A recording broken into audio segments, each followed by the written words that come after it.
Welcome to the lamp's assembly guide video. Congratulations on your new lamp. It's going to look amazing once it's assembled. The set comes with 48 slats, an upper ring, and 2 lower ring halves. First, assemble the lower ring by sliding the joints together of the 2 halves. Then take one of the slats and slide it in the lower ring's opening that is closest to one of the lower ring's joints.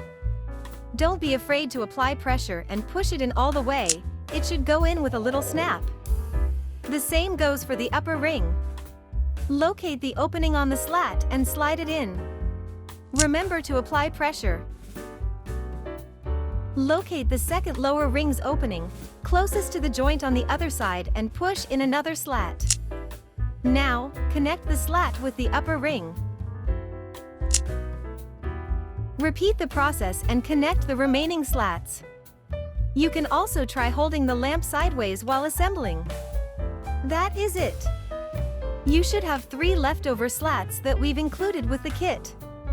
If any questions arise about the assembly process, don't hesitate contacting us. We will be happy to help. You can also find a link to the instructional video for the lamp's cord kit assembly in the description below this video.